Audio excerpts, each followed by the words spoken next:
Paris. Comment tu réagis à ce film? Que tu as déjà vu, je précise. Mon problème, c'est s'il y a plus d'amoureux de cinéma que d'architectes. Parce que je peux parler d'architecture, pas du film. Sauf que c'est très très difficile de filmer l'architecture. D'ailleurs, ça suffit de se balader en Internet. Hein? Il y a des webs qui présentent des architectures partout. Rien comme ça. Évidemment, il n'y a pas Corbu non plus. Mais la première chose qui m'avait frappé la première fois que j'ai vu le film, c'est le cinéaste, c'est pas un architecte.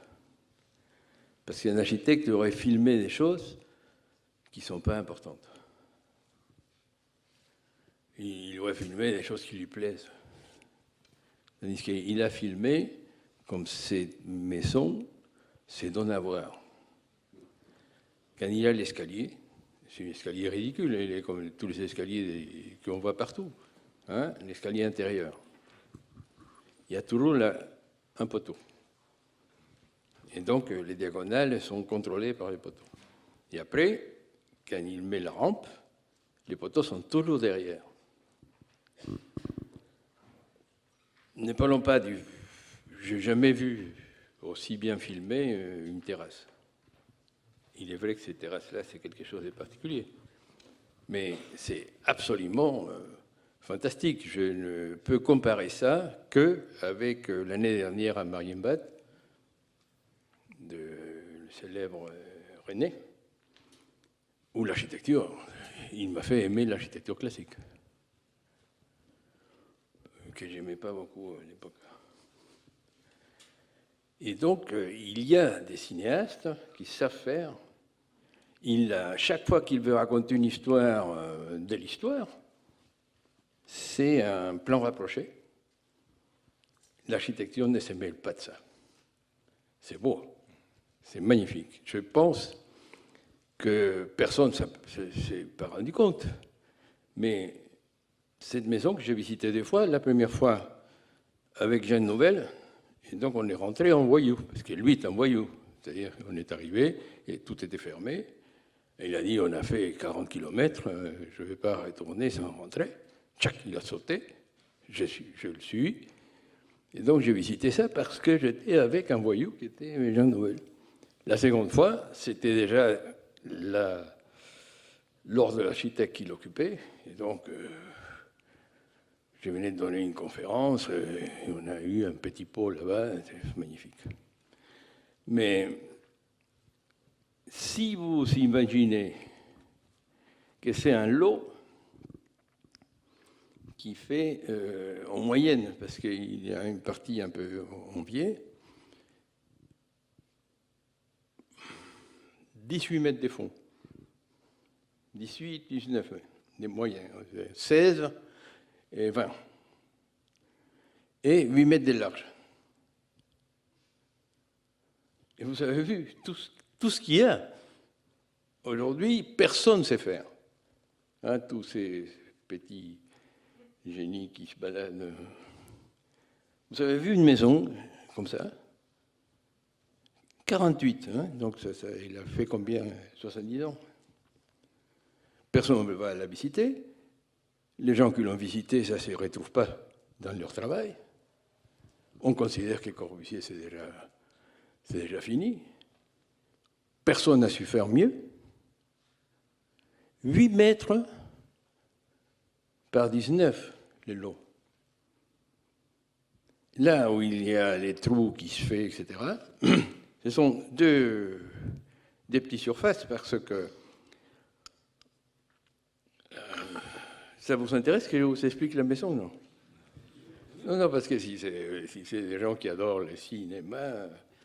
Mais non, ils sont venus pour toi. Non. Il y a 16 poteaux. 16 poteaux. Dans un lot de 8 mètres par 19. et vous ne voyez aucun. Et vous les voyez tous. C'est-à-dire qu'ils sont là où il faut, ils meublent la maison, ils dirigent l'espace. Et quand je dis il y a 16 poteaux, il y en a 17. C'est l'arbre qui était très gros là. Je l'ai vu plus élégant. Bon. Et la maison a une rampe qui occupe facilement sur les plans un cinquième. Et on peut dire, et si on avait un client et qu'on lui dit je vais te mettre une rampe, il dit tu vas occuper tout le terrain, je veux et mon jardin. C'est-à-dire ça, cette maison, l'autre chose parfaitement bien claire du film, c'est qu'il n'y a qu'un bobo qui habite. D'accord? Personne imagine aujourd'hui que quelqu'un de normal peut habiter cette maison. D'ailleurs, ça a été une histoire incroyable. Le docteur qui est un inventeur, il a inventé une espèce des pinces pour la chirurgie, je ne sais pas, je ne comprends pas bien, mais disons, c'est très important, une pince qui fait, comme dans les films CSI, New York, c'est ça, on décapite des cadavres. Bon. Ces messieurs voulaient une maison de Le Corbusier. Il a envoyé un émissaire, ou sa sœur, je ne sais pas, quelqu'un est allé chercher Corbusier. Corbusier fait une maison dans un lot de 8 mètres par 40. Lui qui voulait faire tout Buenos Aires, on lui propose de faire une petite maison, etc. Mais il n'avait pas de travail, je pense, à ce moment-là, donc il accepte. Mais il n'y va pas. Et c'est une maison où il articule parfaitement bien un volume plus important à droite, même avec un autre, et d'un style très particulier, avec un autre à gauche qui est plus bas. Donc ça décide immédiatement l'emplacement de la terrasse, que vous avez vu, c'est une terrasse absolument fantastique, parce qu'elle fait partie, comme toute l'œuvre de Corbusier, de quelque chose qu'il a déjà fait avant. Alors, qu'est-ce qu'il avait fait avant? C'est le pavillon de l'Esprit Nouveau, d'ailleurs, où la terrasse en double hauteur a un vide derrière. Et évidemment, tout le monde se rappelle tout le monde se rappelle, c'est une blague, non? C'est une blague pour mes anciens étudiants, c'est tout. Parce que Le Corbusier est expliqué nulle part en France. Parce que Le Corbusier, on ne le connaît pas en France. Parce que Le Corbusier, on l'a déjà oublié en France. Parce que la France, après Sarkozy, n'a plus rien.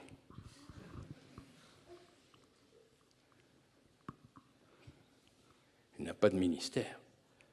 Elle n'a pas de culture. Elle laisse abîmer mes musées, cette France. Revenons sur Corbu, c'est plus agréable, plus sympathique. Alors,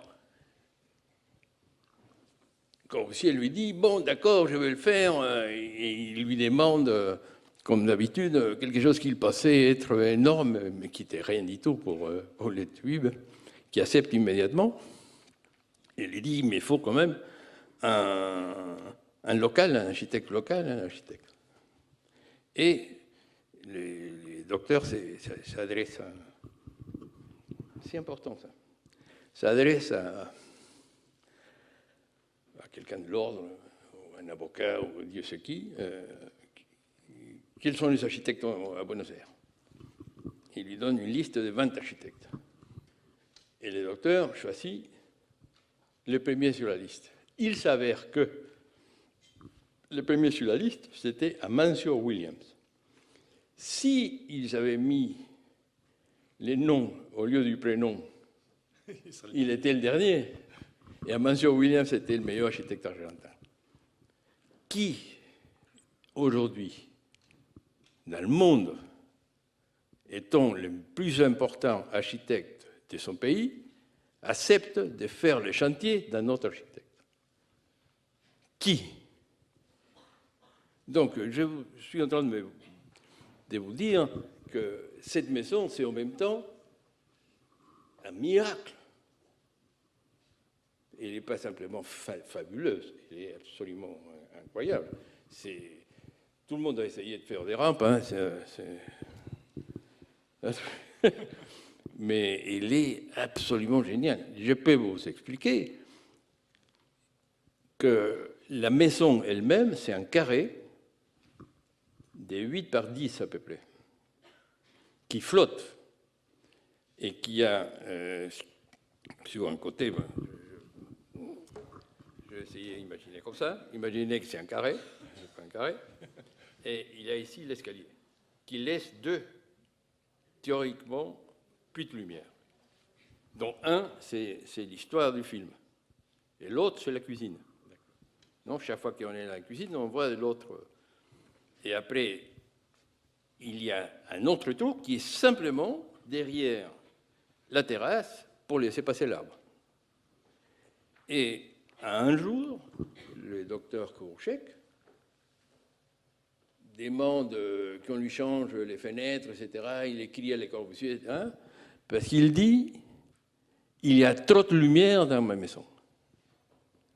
Et je vous dis, si je n'avais pas y été, je ne sais pas d'où sort la lumière. C'est magique. Aujourd'hui, on donne ces projets à faire. Il n'y a personne vivant qui peut le faire bien. Moi, Corbusier, non ? Et donc, la question est la suivante. Cette maison représente un des rares projets du plan libre qui ont été construits dans le monde. Les plans libres, les gens pensent que c'est les plans sans rien.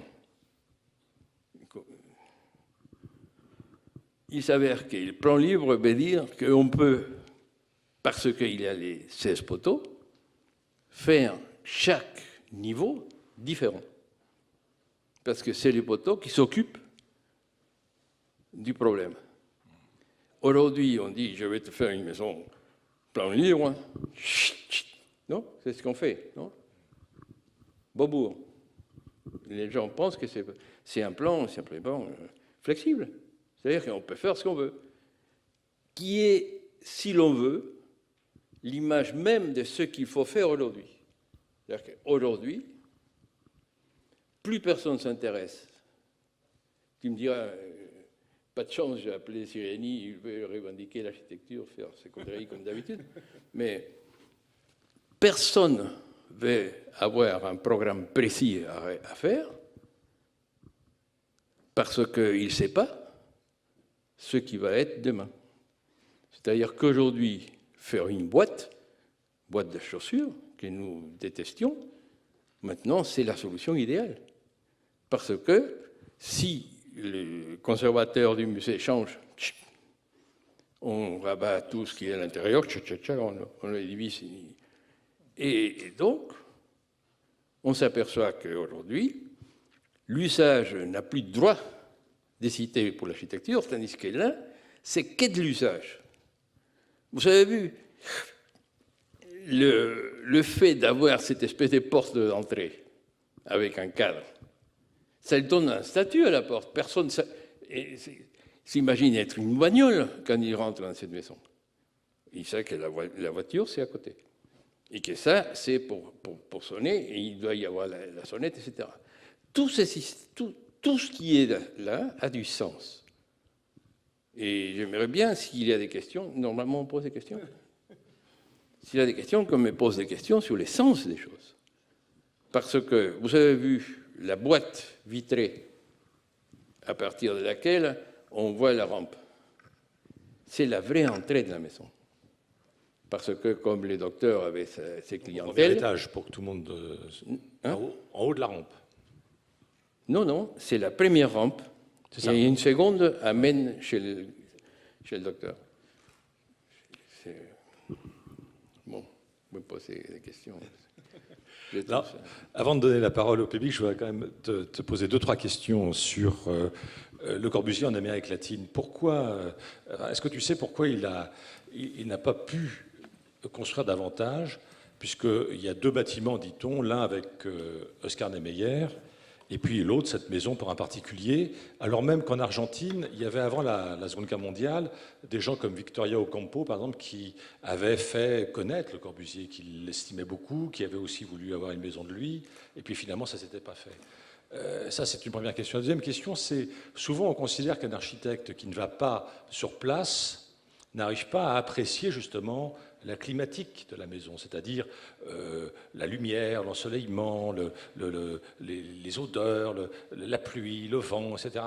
Et donc, d'une certaine façon, est-ce que là, Le Corbusier, qui ne vient pas en Argentine, qui ne connaît qu'une partie de l'Amérique latine, mais qui est assez loin de l'ambiance même de la Plata, qui est à côté de Buenos Aires, comment on peut justifier ça? Parce que moi, je connais des tas d'enseignants d'architecture qui commencent par dire l'architecture, c'est d'abord physique, c'est d'aller sur le terrain, sur le site, on prend de la mesure, et ensuite on peut essayer de dialoguer, c'est le vocabulaire des architectes, de dialoguer entre mon projet et puis le paysage ambiant et le site.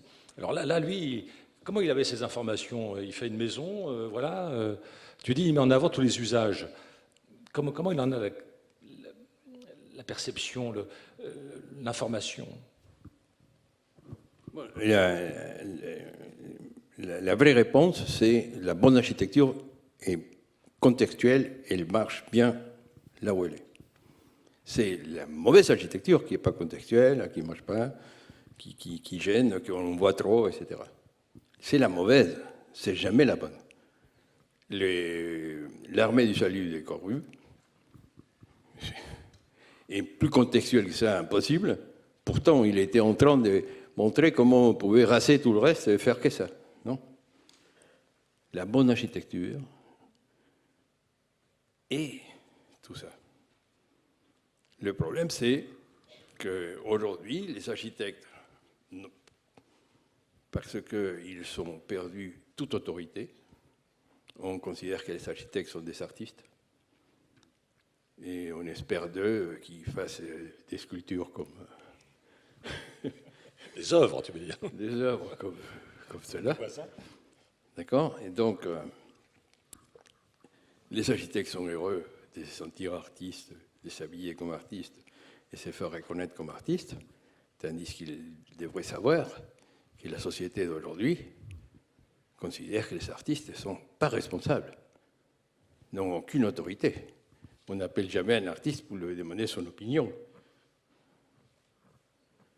Les architectes n'ont plus de statut, n'ont plus d'autorité. Et ils sont heureux de se sentir artistes. Artiste, c'est la condition. Une fois qu'on a fait l'architecture, peut-être, on devient aussi artiste. Mais la bonne architecture, elle marche bien. Corbusier, on lui a donné des photos du site. Et évidemment, il n'est pas allé. Mais moi, quand je fais des projets, je préfère les plans de l'ancien IGN. Je ne sais pas si ça existe encore. Hein? Quand je dis si ça existe encore dans les bureaux d'architectes, évidemment, quand je dis si ça existe encore, je m'adresse toujours aux architectes. Je ne parle qu'aux architectes. Je ne sais pas s'ils savent ce que c'est. Non, parce que quand on va soi-même dans un site, il peut passer une belle fille, et à ce moment-là, c'est ce qu'on se rappelle du site, où il a un bel arbre. Hein. Je me rappelle à Chambéry, j'avais fait un bâtiment qui avait fait une courbe comme ça pour sauver un magnifique platane. Et le premier mois du chantier, la grue est tombée sur le platane, et puis c'est fini mon bâtiment avec son ventre à la noix. Bon, l'architecte, comme les Corbusier, il sait ce qu'il faut faire. Et pour commencer, il a fait un espace. Et cet espace, il lui a donné assez de lumière pour qu'on le voit, on les sent. C'est-à-dire que moi, je suis rentré la première fois et je ne savais pas où j'étais. Je connaissais Corbu par cœur. J'avais même... Y compris cette maison-là. Surtout cette maison-là, c'est une de mes favoris. Non, et les Corbusiers sont plusieurs phases, mais par exemple, cette maison, elle est la suite des pavillons de l'Esprit Nouveau.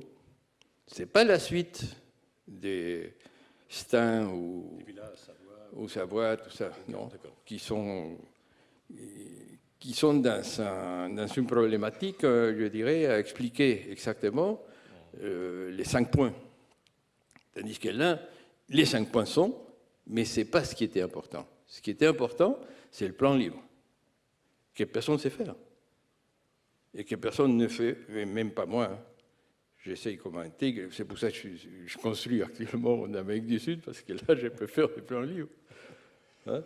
Je n'ai pas des ABF qui vont me dire qu'il y a trop de poteaux dans le bâtiment. Disons, ces maisons est d'une variété, d'une richesse, que le cinéaste, il n'a qu'à prendre de recul. Et cette rampe, par exemple, donne l'impression qu'on pouvait passer du temps là. Tout en sachant que tout le système, toute la promenade architecturale, comme l'appelait Corbu, c'est fini dans la terrasse, qui est ouverte sur un parc. Et évidemment, vous avez vu l'importance qu'il y a. Mais par exemple, non, j'allais raconter une histoire personnelle. C'est pas intéressant. Justement, j'allais t'en poser une, mais rassure-toi, elle n'est pas intime. Donc, tu es né au Pérou, tu as appris l'architecture dans ce pays, tu le quittes à 27 ans. Est-ce que tu as déjà rencontré l'œuvre de Le Corbusier à ce moment-là, ou pas encore? Est-ce que tu es déjà marqué par lui, au point où souvent on te présente comme une sorte de néo-Corbusier? Non, mais à l'époque, d'une manière assez livresque, il y avait des groupes à l'école, j'ai fait mes études, une école magnifique. Il y avait les organiques, qui étaient Wrightiens, et les Corbusiens. Et j'étais déjà Corbusien. Et quand j'ai fait quelques œuvres, j'ai fait des hommages. J'ai copié des parties des bâtiments de Corbu pour lui rendre hommage. Ça, j'ai toujours eu des maîtres. Alors j'ai une autre question avant que le public puisse t'en poser. Donc tu es architecte, tout le monde le sait, et tu es aussi, ce qui est peut-être connu de certains qui sont là, qui sont tes anciens élèves, avant tout un professeur, un enseignant d'architecture. Et alors là, nous avons dans le film, je reviens au film, un enseignant de design. Ouais. Est-ce que tu corriges tes étudiants de la même manière que lui? Bon, il est vrai que ce type-là est nul. C'est-à-dire que non, la différence fondamentale entre lui et moi, c'est que lui, il est plus beau. Mais c'est tout. Parce qu'il n'a pas de principe, il n'a pas d'opinion. Il n'est pas une personne. Il est réellement superficiel. Et le mot est exact. Et donc tout ce qu'il dit est superficiel. C'est grosso modo ce qu'on demande aux architectes aujourd'hui, d'être superficiel. Ne faire que de la superficie. Et ils sont heureux. Plus ils font de superficie. De faire des superficies, ils en font même plusieurs. La parole est qui veut la prendre. Sireni, d'abord, je ne veux pas parler au nom de tout le monde, mais c'est une joie, bien sûr, de te revoir, de se revoir. Et je veux juste dire en une phrase que tu manques, mais pas uniquement à tes anciens étudiants. Tu manques par le fait que ta parole est importante, ta position, évidemment, est essentielle. Bon, donc voilà, petite introduction. Je voudrais revenir sur le film, non pas pour s'attarder sur l'écriture cinématographique, mais moi je crois quand même que, et c'est par rapport à ce que tu disais au début de ton intervention, le film montre, je crois, magistralement cette maison, que moi je n'ai pas eu la chance de voir, mais les images purement architecturales sont belles, instructives. Mais quand même, comme tout film, il y a je ne sais pas si c'est un message, mais il y a un propos qui est dit quand à la fin la fenêtre se referme, quand cet homme meurt, disparaît, c'est une manière indirecte de nous dire que c'est le procès de l'intrusion de la domesticité ou de la vie ou de l'usage ou de l'habité ou de l'humain dans le purisme. On peut le résumer comme ça. C'est-à-dire, ce purisme, soit il est habité effectivement par quelqu'un de bobo sans intérêt qui contemple des téléphones, soit ce purisme est confronté à l'existence, à l'usage, à la vie, à la ville. Et je conclus par rapport à ce que tu disais, où, bon, est-ce que c'est un propos négatif de ta part, ou en forme de bilan, ou en forme d'autodéfense par rapport au mal qu'on a fait à ton musée? Mais quand tu dis, aujourd'hui en France, la seule réponse possible serait une boîte. Alors bien sûr, la boîte... Une boîte de chaussures. Hein. Une boîte à chaussures, encore pire, une boîte neutre. Donc voilà, c'est un petit peu par provocation pour non pas revivifier, mais pour te redire ce qu'on aime entendre chez toi, c'est-à-dire ce rapport purisme-vie absolu de l'architecture qui n'est pas religieuse, donc qui est laïque. Donc c'est absolu, il est contrarié, mais ne nous dis pas, ou si tu nous dis qu'il est perdu à jamais, je préférais que tu nous le dises avec chaleur.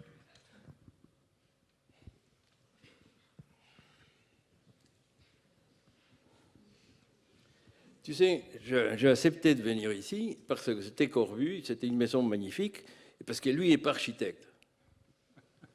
Parce que je ne dois pas sortir. Je ne suis pas bien. Je suis devenu français parce que c'était le plus beau pays que j'ai pu connaître. Je suis arrivé en 64. 4 ans après, on a eu 68. On a inventé l'architecture en France. On a fait du logement social la fierté nationale. Je suis français. Je suis devenu français. Et aujourd'hui, mon ministère ne m'a pas appuyé, mon ministère a laissé faire. Mon ministère. C'est lui que la France a inventé. C'est le seul pays au monde qui a un ministère de la culture. On met un mec qui a même les mêmes noms que le président Mitterrand. Parce que ces musées qui sont abîmés, c'est un musée qui était un des grandes œuvres des Mitterrand. Donc, ne m'oblige pas à nouveau montrer un Siriani chieur. Un architecte, un mec heureux. Un architecte, c'est quelqu'un qui se lève pour rendre la vie meilleure. Je vais maintenant en Amérique du Sud, là j'ai fait, avec du plaisir, j'ai même fait cadeau du projet aux gens pour qu'ils aient une maison où ils vont me remercier les restants de leur vie. Un architecte, c'est quelqu'un qui adore ce qu'il fait. Un architecte, c'est quelqu'un qui pense aux gens pour qu'ils soient émus. Dans cette maison-là, n'importe qui rentre a la chair des poules.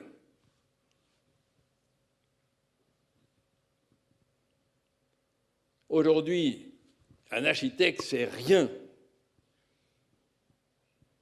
Il n'a aucune autorité. On marche sur lui.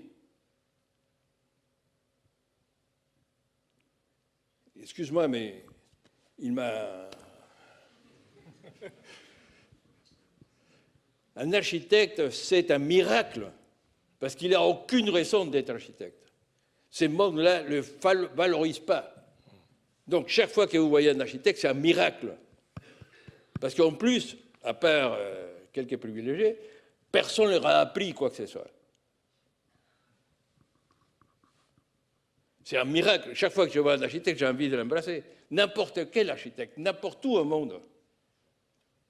D'où sortent ces gens-là? Au Pérou, il y a 40 écoles d'architecture. Et il n'y a pas 40 professeurs. Et pourtant, les jeunes, tu leur demandes des choses et ils sont capables de tuer leurs parents pour faire un projet. Qui leur a appris à faire ça? Un architecte, c'est une invention de l'humanité.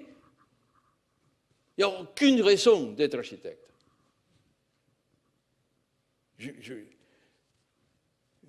Un vrai architecte n'a pas d'argent. Un vrai architecte s'en fout de l'argent. Un vrai architecte, personne ne peut l'acheter. Tu comprends ça? Un architecte, c'est une invention de l'humanité.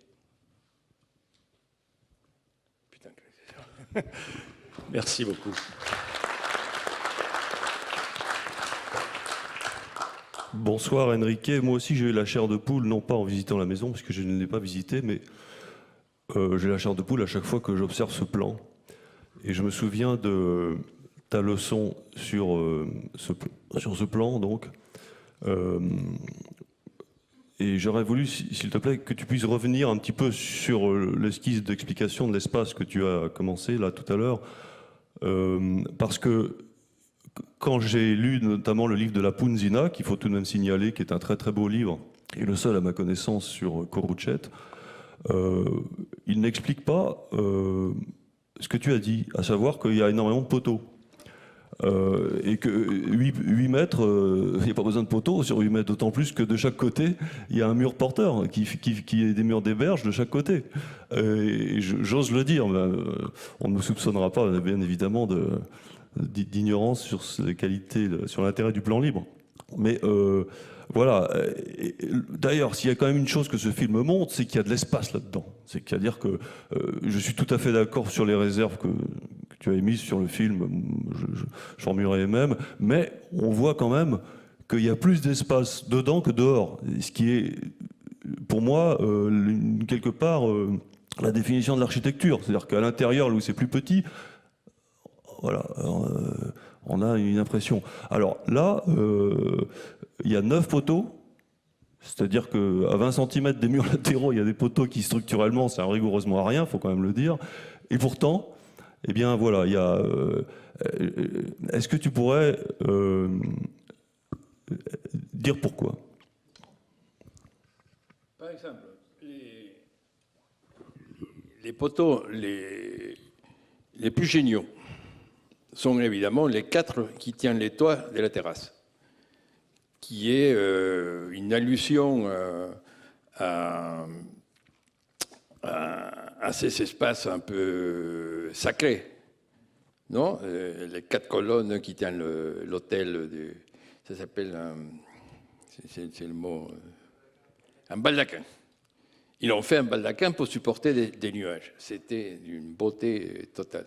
Et on le vérifie sur place. Mais ces 4 poteaux sont moins bons que ceux qui sont entre la rampe et le mur. C'est-à-dire où là, parce qu'il y a la rampe, on aurait collé la rampe au mur mitoyen. Mais les poteaux qui sont entre la rampe et les murs habillent les murs.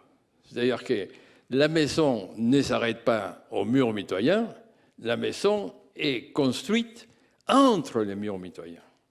La maison est construite entre les murs mitoyens. Il faut avoir une espèce de solidité intérieure pour proposer ça en 1948. Il n'a pas osé de mettre autant de poteaux avec la Savoie en 29. Hein. il en met 16.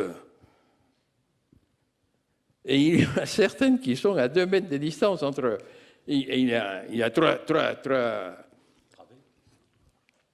fils des poteaux écartés de 4 mètres entre eux. Un peu moins de 4 mètres, parce que comme on a 8 mètres, ça ne pouvait pas être 4 mètres. Donc c'est un peu. C'est donc, si ceux qui connaissent bien, c'est classique, 3-6-6. 3-6-6 hors les diamètres. Pas un trax. Un trax, c'est une histoire d'ingénieur. Nous, c'est la dimension et la dimension. Nous, les architectes. Hein, je dis parce qu'aujourd'hui, un architecte, il ne connaît même pas les moduleurs. Les moduleurs, il dit quoi? C'est un module, quoi? Il faut payer combien? Attends, je vais voir mon iPad. Ouais. Enfin, 2,26 m, c'est pas très haut. 2,26 m, mon cher ami, c'est ce qu'il faut pour faire une double hauteur.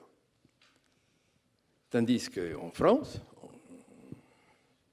personne ne peut faire moins de 2,40. Et donc, si on a 2,40, 20 et 2,40, la double hauteur est une mauvaise proportion. Si on fait 2,26, 20, 2,26, très belle proportion par rapport à la largeur. Sinon, la largeur, il faut qu'il soit plus grande. Comme nous avons nos trames habituelles autour de 6 mètres, ça ne laisse pas beaucoup. Et donc, il faut travailler énormément. Le problème, excuse-moi si les cinéastes de la salle, il faut m'excuser un peu.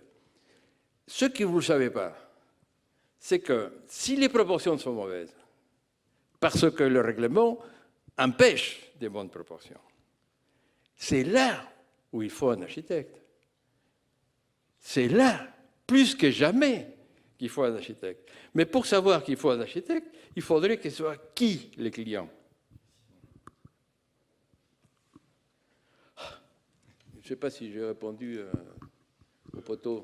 Je complète juste l'information qui est donnée par monsieur. Effectivement, il y a le livre de Lapunzina, publié chez Princeton University Press en 1997, qui est consacré à cette maison. Et depuis, en 2009, il y a eu une thèse soutenue à Madrid par Daniel Johnson sur justement l'œuvre de Le Corbusier en Amérique latine, et plus particulièrement cette maison-là, avec beaucoup d'informations sur la vie de ce docteur Kuruchet, je ne sais pas comment on prononce. Oui, je sais pas. De toute façon, les noms, ce n'est pas Corbusier. Non. Bon. Il y a quelque chose de très important que j'allais oublier d'ailleurs, parce que j'avais noté, de dire, c'est que ce film, c'est la première fois que l'on voit physiquement et visuellement, non, la transparence. C'est-à-dire que nous savons que plus de transparence, c'est plus d'objets traversés. Et quand la caméra se met en arrière et qu'on a la première paroi vitrée, la ligne des poteaux, le brise-soleil et les arbres du parc, quelle transparence, quelle richesse. Il y a de quoi combler. D'accord ? Je parle toujours, quand je travaille l'architecture, je travaille pour les enfants. En me disant qu'un mec qui est né dans une maison à moi, il ne va pas se laisser faire dans le futur. Tu vois ? Et je pense la même chose. Je pense que la fille qui dansait hyper mal, non ? Il n'avait absolument aucun rythme. Pas sud-américaine pour un rond. Hein. Bon, mais disons, elle montre que cette toute petite chambre a un lit, un espace et un poteau. Et après, le meuble, ils rattrapent tous les poteaux. Ils utilisent les poteaux comme argument vertical par rapport à l'horizontalité. Mais c'est ça le travail de l'architecte. Et je pense que le cinéaste, parce qu'il voulait nous montrer que ce designer était un con, a rempli la maison de Corbu des meubles horribles. Ils sont tous horribles. Non? Et malgré ça, on a vu une maison géniale. Tandis qu'aujourd'hui, tu enlèves le meuble des petits cubes qu'on montre comme maison, il n'y a rien. Très bien. Qui souhaite intervenir? Oui. Voilà, un micro va vous être... Pas de question sur le passé. Hein. Oui, il y a une autre... bonjour Kiké. Il y a une autre invention majeure dans cette maison. C'est que, et c'est intéressant que ce soit Thierry Pacaud qui invite Seriani, parce que je pense que cette maison montre que finalement on peut faire la ville sans l'urbanisme. Cette maison est une bombe atomique par rapport à la réglementation urbaine. Elle a une capacité urbaine, elle fait rentrer la ville à l'intérieur, c'est-à-dire qu'elle montre justement que le plan libre, ce n'est pas du tout une négation de la ville, au contraire, c'est la meilleure résolution des questions urbaines. Parce que justement, il ne faut pas ouvrir n'importe où. Et si à la fin ça se referme, c'est parce qu'il y a des limites que justement cette maison s'est très bien respectée, des limites de voisinage, des limites urbaines, qu'elle respecte absolument, et que si on ouvre et qu'on regarde n'importe où, sur n'importe quoi, on ne fait pas la ville, on fait l'agressivité réciproque. Ce qui est très fort dans cette maison, c'est que Le Corbusier nous montre qu'avec le travail sur l'espace, on règle et on donne une conscience citoyenne très forte dans le rapport où l'on fait des cadrages, on ouvre là où il faut ouvrir, on ferme là où il faut fermer. Pour terminer, je pense que cette maison, elle pourrait être à Monte Carasso. Et d'ailleurs, Luigi Snozzi, qui hier soir, pour ceux qui étaient là à Beaubourg, dit sur les questions, faisait une éloge de la résistance et dit beaucoup de choses qui rejoignent celles de toi, Seriani, sur la question de la capacité que nous avons et que nous devons avoir pour résister à tout ce qui est de l'ordre de la consommation et de la réglementation. Et voilà, et Snozzi dit que pour lui, Le Corbusier, c'est un de ses meilleurs amis parce que cette maison, la Villa Coruchette, elle résume tout ce qu'il aurait aimé faire, tout ce qu'il voudrait faire. Voilà, cette question du rapport entre les limites, la spatialité, les limites et la ville. Disons, si je simplifie, maintenant que je suis engagé à faire des projets en Amérique du Sud, je vois une grande différence avec mon travail ici. Et il était justifié, quand j'ai travaillé ici, d'essayer de faire le plus en avance possible. Presque c'est sentir avec une responsabilité d'être un grand architecte. Après mon travail en Amérique du Sud, je m'aperçois que l'Europe est déjà faite et que les architectes ne peuvent qu'améliorer. Tandis qu'en Amérique du Sud, on peut faire. Et donc cette histoire n'est pas une histoire sud-américaine. En Europe, oui. En Europe, on doit inventer pour améliorer. Mais on ne peut pas... L'Europe est faite. Fondamentalement, elle est faite. Hein,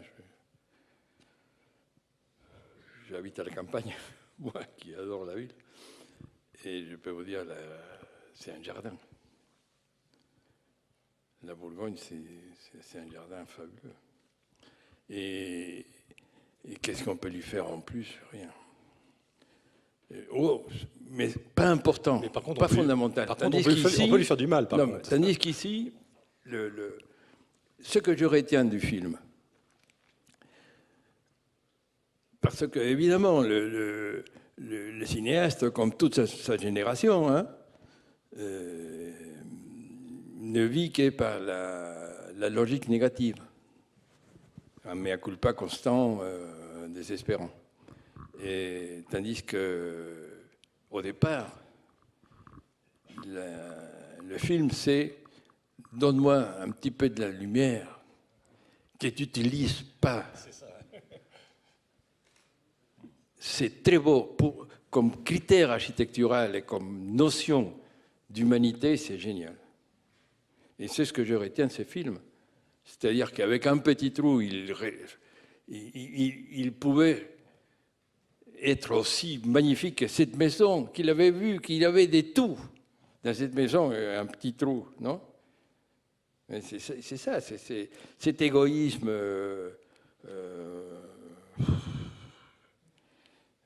J'étais pour les égoïstes avant, mais maintenant, un peu moins, quoi. Mais il y a quand même un point qu'on peut constater dans le film, c'est un film sur le huis clos, évidemment, donc du coup on ne voit pas du tout la ville. Et à l'époque où la maison, en 1948, a été commandée, elle a été livrée en 1953, La Plata était totalement séparée du Buenos Aires. Et aujourd'hui, on a une espèce de continuum urbain, parce qu'il y a eu aussi cette transformation terrible, qui modifie, je pense, le rapport entre architecture et urbanisme. Oui, mais tu sais que comme urbaniste, tu restes encore, comme moi, comme architecte. Hein. Tu es un passéiste. Hein. Non. Écoute-moi bien. Oui, mais je suis un passéiste qui a de l'avenir. Non, écoute-moi bien. L'urbanisme, comme je le vois aujourd'hui, il est dans le film. C'est toutes les pièces qui se substituent à l'urbain. Tu as le téléphone, tu as la voiture, tu as les voyages, tu as les Chinois, tu as les Shintok. Non, tu as la ville, c'est-à-dire rien. C'est ça, que des petits trucs. Et il le montre en premier plan. Même la machine aspirateur. Non? Oui, Et ça, il explique. Ce cinéaste, c'est un good. Hein. Ils sont deux, mais ils sont deux bons. On devrait l'inviter. Hein. Normalement, avant, par exemple, en France, quand tu passais un film comme ça, dans cette même salle, il y avait les deux gosses. Non? Et on aurait pu poser des questions d'architecte à ces gens-là. Ça aurait été très intéressant, absolument. Ouais, voilà, ils auraient fait le mea culpa. Parce qu'il y a effectivement toute une espèce de courant de pensée qui essaye de combiner architecture et cinéma en jouant sur les mots, les plans, le cadrage, le montage, etc. Et en fait, pas du tout. Je pense personnellement que le cinéma n'a rien à voir avec l'architecture et réciproquement. Mais ce que je voulais dire sur l'urbanisme, c'est que ma position tu veux actuelle... dire les... non, moi je voudrais dire que, parce que c'est une question que je vais te poser les sur travelling, les machins... c'est que... Je crois que l'urbanisme est né avec la révolution industrielle en Europe et qu'aujourd'hui nous sortons du moment occidental de l'urbanisation planétaire. Et donc je pense que l'urbanisme est fini, terminé, enfin il serait temps d'une certaine manière. Et nous arrive ce qui se passe dans ce sous-continent énorme et incroyablement à la fois chahuté et puis talentueux qu'est l'Amérique latine. Qu'on ne voit pas, parce que nous, en France, on voit surtout la Chine et l'Inde, et puis peut-être un peu Dubaï. Mais moi, je vois en Colombie, au Pérou, au Brésil, au Chili, une ingéniosité, une inventivité, une créativité. Et pourquoi on ne la voit pas depuis l'Europe? Parce qu'on a nos vieux schémas, on va les voir que quand ils font du Corbu. Mais par exemple, il y a... Tout n'est pas mauvais hein, de ce qui se passe actuellement. Hein. Parce que moi, je pense que si ça continue comme ça, la jeunesse, à un moment donné, va se réveiller. Les jeunes ne sont pas cons. Bon. Mais la problématique actuelle, c'est très simple. En ville, il y a deux solutions. Où tout est de l'urbanisme, de l'espace public, et on ne s'en occupe que de l'espace public. Et il y aura des choses privées, etc., comme il y a toujours. Mais la responsabilité, et Paris est l'exemple. Paris, c'est son espace public, ses boulevards. Mais,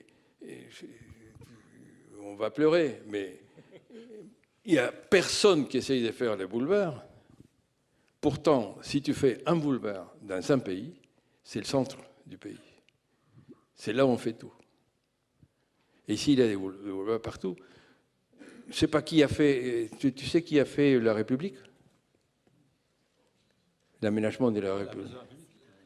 J'ai oublié le groupe. Tu vois, personne ne parle. C'est remarquablement bien fait. Remarquablement bien fait. C'est même un miracle. Ça doit être des gens que personne ne connaît. Hein? Des fils des communistes. Enfin. Hein? C'est qui? C'est TV4, Trévelo, Vigier-Colès. Ils ont fini à Belleville. Ils ont commencé à UP7, ils ont fini à UP8. Bon, bah non, Oui. donc il ne pourrait pas être mauvais, là. Oui, toi? C'est toi? C'est lui qui l'a fait? Ben, je ne sais pas, on va lui donner un micro, il va... Je ne sais pas. Bonsoir, c'est l'agence Trévelo Vigier-Colès. 2 de vos anciens étudiants. Ah ben, je ne savais pas. J'ai fait de la pub sans savoir. Mais C'est encore mieux, c'est des intéressés. Non, disons. Et donc, je pense que l'Europe doit vendre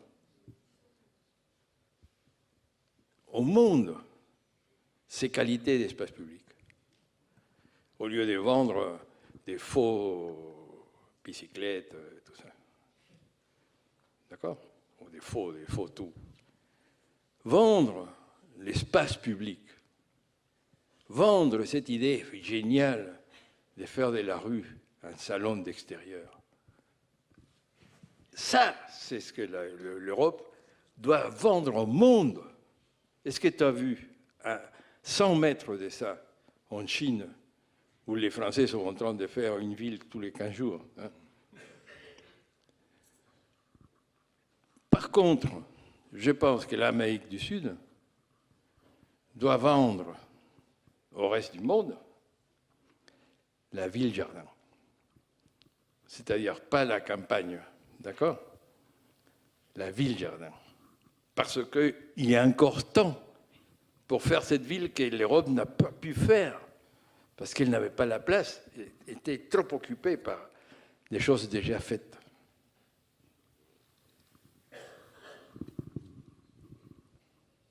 Oui, au premier rang, enfin au deuxième rang, pardon. Monsieur. PPK, non? C'est bon.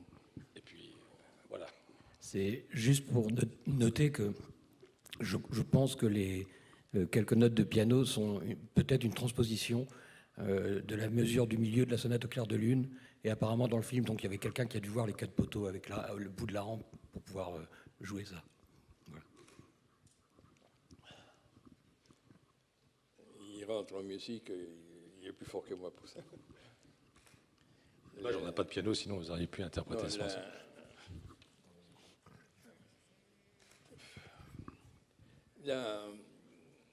La musique que je comprends, c'est le bruit des pas dans un espace. C'est mon idéal. C'est pouvoir faire un jour un espace comme le bruit que j'entends quand je marche à l'allée centrale de Notre-Dame. J'ai essayé, je ne vais pas vous dire où, mais presque. Enfin, non, ils ne sont pas de questions, parce qu'au fond, on ne sait pas poser des questions d'architecture. Et comme personne ose poser une question de cinéma type nouvelle, les travelling, les gros plans, les machins, tout ça, tous ces vocabulaires avec lesquels on fait, disons, c'est pas qu'on fait. On explique aux gens qui connaissent rien de l'architecture et qui se sentent finalement cultivés parce qu'on leur parle à un niveau où ils peuvent comprendre. Les architectes, on est les responsables de ça. Je pense que les architectes ne savent pas parler d'architecture. Parce qu'un architecte qui peut parler d'architecture, c'est le dire. Je vais te faire un espace avant, hein. Tu auras la chair des poules. Mais le matin, pas l'après-midi. Et après, tu fais la maison, tu sonnes, et tu dis, et alors? Et elle te répond à 10h30.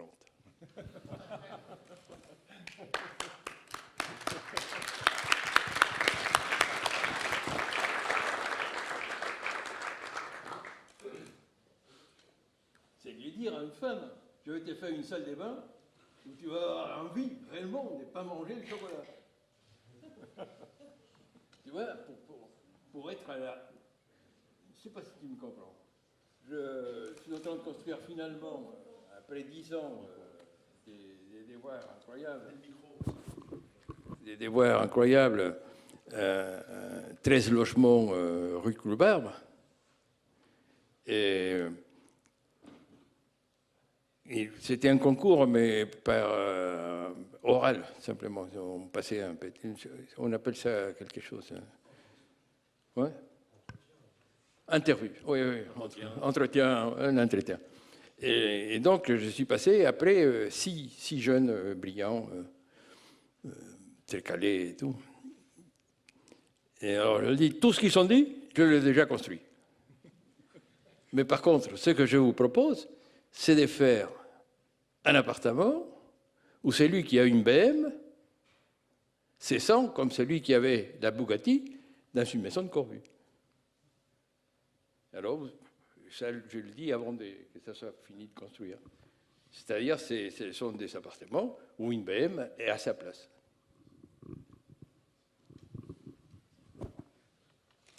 C'est tout.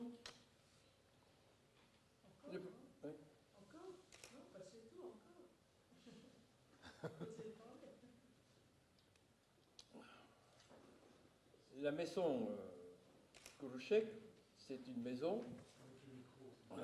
C'est une maison. Oui, je suis un mec physique, je ne suis pas un mec machine. C'est une maison où la lumière naturelle, c'est la base.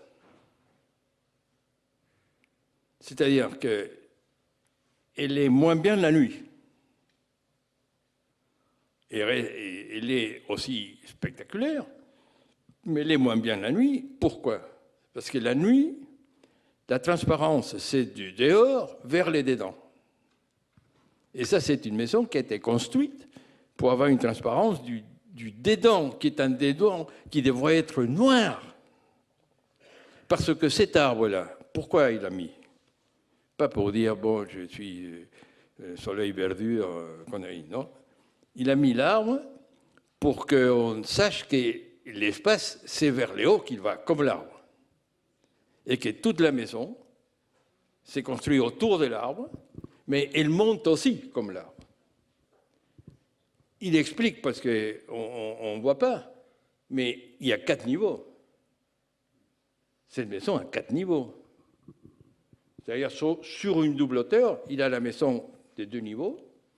Et après, il y a au niveau intermédiaire le bureau du médecin.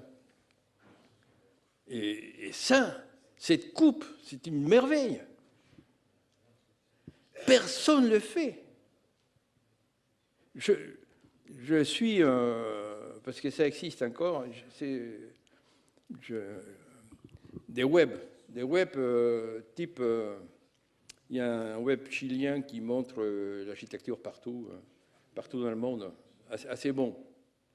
Assez bon pourquoi? Parce que maintenant, je suis capable de... Il y a une maison, non? Il y a une maison, et paf, on dit, apparaît la maison, je te dis de quel pays? Je suis capable de te dire de quel pays, au moment où ça sort. Et évidemment, quand c'est... les pays type Moyen-Orient ou l'autre, Far East, Malaisie, tout cela. L'Asie. Non, c'est pas l'Asie. L'Asie, c'est les Japonais et les Chinois. Pour tout le monde, non? Les Philippines. Oui, il y avait les colonies, non, fais pas chier. Bon, disons, la Malaisie, tout ça, on a l'impression que c'est surtout une une forêt luisante, chaleureuse, et les gens sont magnifiques, ils ont une peau plus belle que la peau des feuilles des arbres. Non, c'est pas un japonais, ça. Non, je crois que c'est important tout ça. Bon, Malaisie, tout ça, l'architecture, les pauvres, personne ne veut enseigner là-bas. Donc ils essayent de faire, mais ils sont perdus. Comme quoi, tout pays qui n'a pas une capacité de résistance culturelle va être comme la Malaisie plus tard. Parce qu'ils font de la globalisation. Personne ne montre ça. Ces films-là, tu as vu, il a eu tous les prix du monde. Hein. Parce que c'est en même temps, les gens sont heureux dedans. Et c'est une histoire où tout le monde s'identifie avec les cons. Non, personne ne s'identifie avec celui qui meurt. Qui reste c'est notre Godin à nous, non? C'est un espèce de gros... Enfin, dans ces images-là, il sort 2 pays en Amérique non américaine, non États-Unis, le Mexique et le Brésil, qui ont une qualité architecturale indéniable, une force, un impact. Il y a quelque chose de très fort. Et en Europe, le Portugal. L'architecture portugaise, c'est à tomber par terre. Ça a suffi d'un pays qui met en valeur 3 architectes, avec l'accord de l'Europe savante, avec l'accord de l'Europe savante, parce qu'ils sont identifiés dans ces 3 architectes, une résistance portugaise. Je ne vais pas toucher la France, tu peux bien comprendre, mais je peux te dire par exemple que la Hollande, qui est l'influence la plus importante aujourd'hui dans cette magma, la Hollande et les bicyclettes anglaises, qui ont besoin, dans le cas de la Hollande, c'est-à-dire un plat pays, plus plat que ça, impossible, pour faire des architectures plates, donc ça va avec, et plein de couleurs, comme les pays, ou l'Angleterre, qui a une technologie sophistiquée, magnifique, donc ces bâtiments-là sont magnifiques, et c'est comme les maisons de Botta, je ne sais pas si tu te rappelles, Botta, c'est la préhistoire, hein? Botta, les personnages les plus copiés au monde dans les années 80-90, mais personne ne savait poser les briques comme les Suisses. Et donc, c'était des maisons sans intérêt. Donc, cette architecture qui dépend entièrement d'une technologie ou des matériaux sophistiqués, etc. Moi, je commence à voir des HLM avec des façades en tôle. Tu sais que ça, quand j'allais dire à mon époque, tu sais pourquoi j'allais dire à mon époque? Parce que j'ai lu quelque part une bio sur moi, architecte très important dans le siècle passé. Putain, moi qui fais des exercices tout pour rester en forme et avoir 100 ans comme Niemeyer, tu vois, que j'ai une vie devant pleine de travail. Je suis très important du siècle dernier. Ça m'a fait un choc. Ça stimule, ça. Ça m'a fait un choc. Bien. Okay. Merci à toi.